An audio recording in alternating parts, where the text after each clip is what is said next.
Hi guys, James here from 5 Star Rating 22.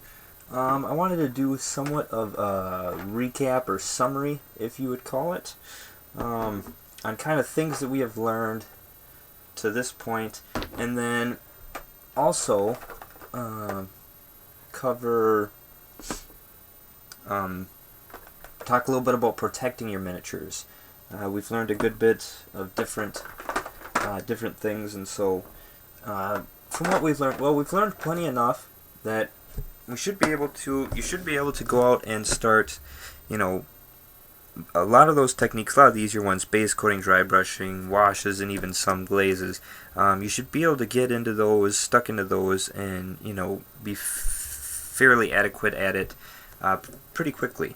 And then there's some where it's going to take a little more time, but don't be disheartened. A lot of it's going to be, especially for the newcomers who are just starting out and you're starting to paint, and you do the base coating. Okay, that's easy. The dry brushing, that's not so hard. You pick that up and you're pretty good at it. The washes, glazes, and then you start getting into like layering, and that's a little bit harder, but still pretty easy to get a grasp of. And then you get into the wet blending, and you start you start really struggling with it. It's not coming out right. You're spending a ton of time on it. Don't be disheartened.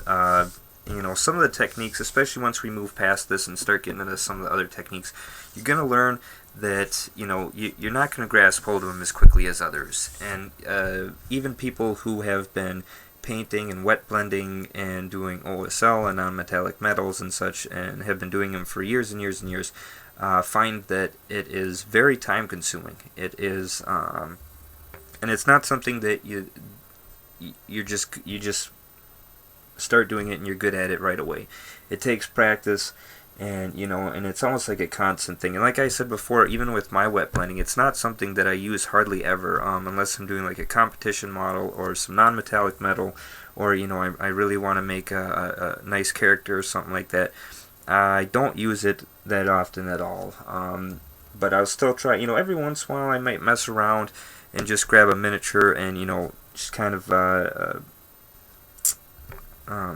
retouch on it, just to make sure that I'm still practicing here and there. So and that's with a lot of techniques. If you find yourself not using one in a while, just to keep from getting rusty, maybe grab a miniature and try a few different things. And it's also, I know Les brings this up quite a bit about going outside of your comfort zone, and that's a big part of it, and it'll help keep you from getting burnt out as well, and keep painting interesting and fun and alive.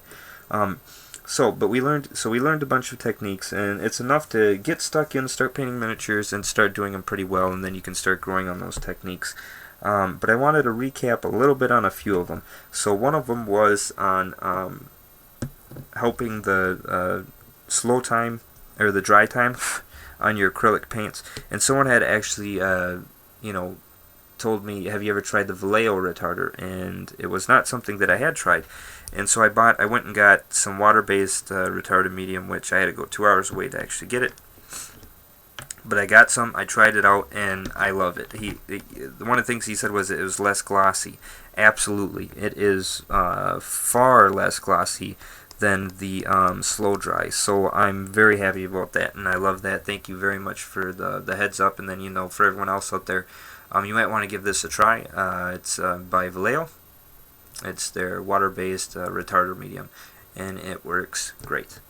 Another thing I wanted to talk about, and this was not something so much brought up in comments or anything like that, but after watching, I went back, watching my video and stuff. When I was talking about wet blending, I had mentioned about using oil paints, and that they can be a little bit more haphazard to use. One thing I didn't really mention was that they do make, however, these are the oil paints I use. And they do make, with oil paints even, they do make turpentine, odorless turpentine. You'll spend a little bit more for it. I know Orc Painter Nerd, he uses it. And so that can help, so you're not dealing with that horrid smell of turpentine or mineral spirits, which I do have mineral spirits, and believe me, I don't like them.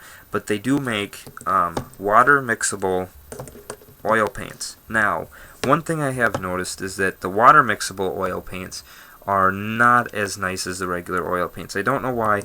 They seem to be, what's the word? more translucent, less pigmented. So when I do thin them down, when I thin them down with water, they seem to be, they don't have a very strong pigment to them. And that could be that the water mixable oil paints that I use, which these ones are made by Reeves, maybe they just aren't that good of a brand, but it's very, it's very thick.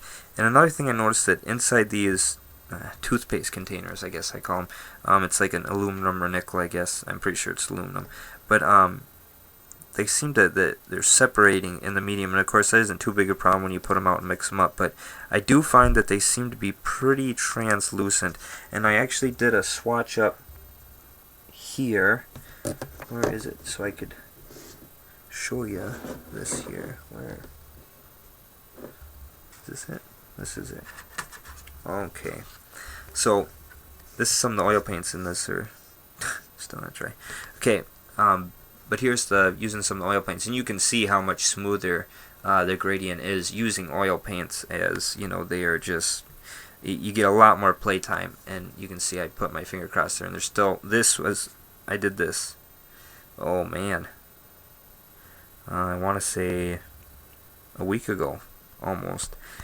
And I didn't put anything over them. Now, if you were doing this on a miniature, obviously you're not gonna, put your oil paints on and let them sit for a week. You'd want to seal it in, and it'll dry under the seal. Yes, it'll take forever, but then you don't have to sit there and wait, because oil paints can take an immensely long time to dry, and that's an advantage, yet also a disadvantage in and of itself. But they are somewhat translucent, as you can see up here. I was trying to show. It's very. This is going over it a couple times, even here. There we go.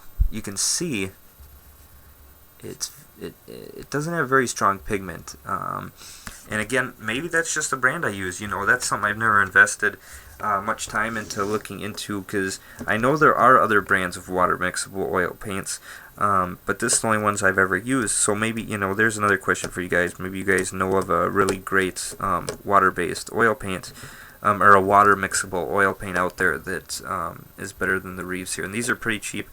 I don't remember how much I paid for them. I bought a big set of them. They're one of the cheaper ones, and that's probably why I bought them in the first place.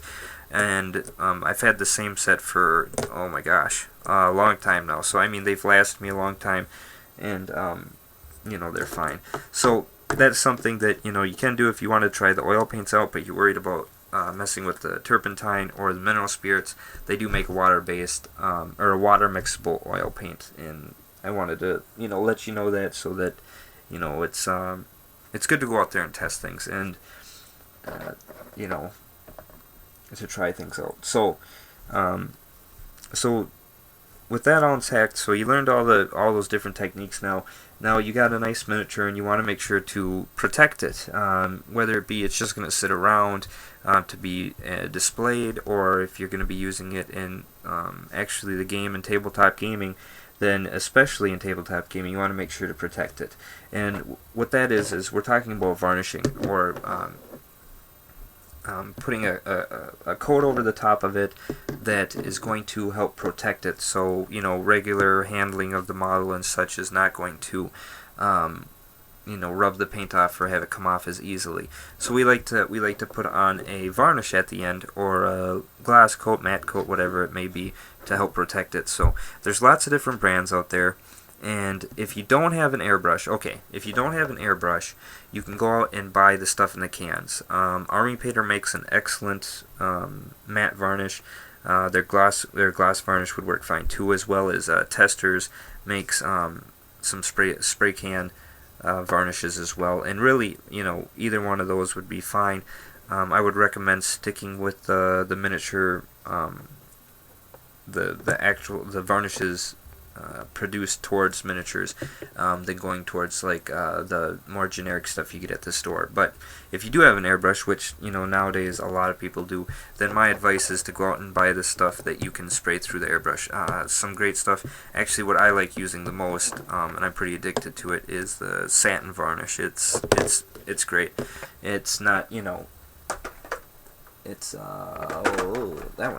one's empty, but it works great. It's you can get it in the small, and I think you can get it in a bigger bottle than this. This is just what the hobby store that I go to super far away carries, and being that it's Vallejo, it can be sometimes hard to find in hobby stores, but yeah, I'm sure you can order it online as well. But I really like the Vallejo stuff. I have some of the gloss varnish as well, and that, then you can just put it through your airbrush. I like to thin it out a little bit just with water and spray it through the airbrush. Otherwise, Games Workshop does have their art coat. This is a gloss, but this is in a pot, and it's more expensive. But you can see I haven't opened it forever. It's almost glued shut. There's the stuff there. And this I probably won't be putting through an airbrush anytime soon, as it's, clumps of it have fallen down in it there, since I haven't used it in so long. Yeah, you can see. But they do make varnish as well. And then this is the stuff that I had used for the longest time, Model Masters varnish, and that was, they have their flat clear acryl, that's like their matte, and then semi-gloss, which is a nice one. This is the one that I tended to use it quite a bit. And then of course they have their gloss clear acryl. Now the one thing I didn't like was you had to be kind of careful because of the type of caps here. See, this one here, I have to, if I wanted to get this open, I have to get out pliers or tap around and stuff. But through experience of using them, I found out that if you make sure and kind of clean up the edges a little bit, it doesn't tend to want to rust over on you. But I did have a couple of them, not this one. Maybe it's the semi-gloss. There we go, this is the one. See, if you leave this paper part on and just make sure to put it back on after you open it, it'll hold up a lot longer. So I just made sure to save that little piece of paper there, and that seemed to help quite a bit. So there's lots of different brands out there to get.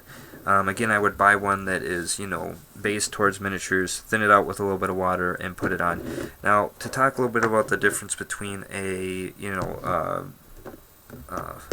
matte varnish and a gloss varnish. Okay, so here would be a matte. Now, the difference between, well, let's talk about the difference. A matte varnish is, when you look at it, it doesn't have a sheen to it. It doesn't have that glossy effect. And a gloss varnish is, obviously, it has that sheen to it. It has that gloss to it. Now, a gloss varnish will tend to hold up a little bit better, as it's a more solid surface. Because when you're looking at it, what a matte varnish is it's actually, it has a, you ever seen that crackle paint that people use for like antiquing stuff, for making it look like old split paint wood and stuff? That's kind of what a matte varnish is. It's crackled on the surface, so it's not one solid piece. It's instead of being completely smooth and flat, it's fragmented and has different angles and such to it, so you're not getting that shine back.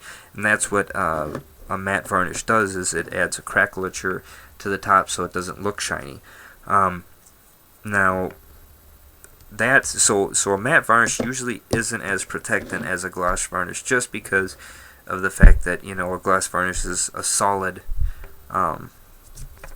surface. It's smooth on it. Now, this is something you can't obviously see, it's so small, but that's what's happening on a small level.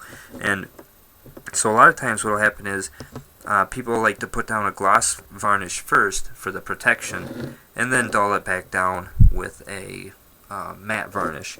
So, and for me, I like using the satin varnish. It's kind of an in-between. It's got a little itty bitty bit of gloss to it, but it's almost matte. And so I really like using the satin varnish. Plus, I get, since it does have a little bit of gloss, it seems to have a little bit more protection to it. So this is just personal preference. Again, find out what you like best.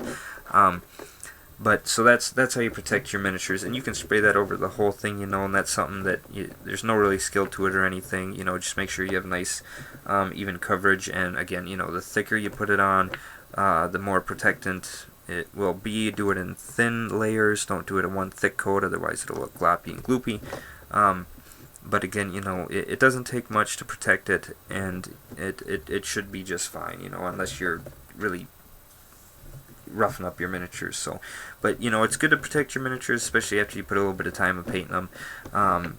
It's a nice thing to do. So keep an eye out. Hopefully this has been helpful. I know it's been a long one. It's kind of a ramble on, but keep your eye out for new upcoming painting technique videos to be coming out soon. We're going to start getting into a little more advanced things, as well as some kind of off-topic things such as using airbrushes and different things like that, as well as basing your miniature, doing scenic display is simple bases, and then I also wanted to talk a little bit about ways, tricks, and to get miniatures done quickly, to get them out in the battlefield, and so forth. So keep your eyes open. Thanks again for watching. Please like, subscribe, leave comments, and tell your friends if you really enjoyed this. Take care.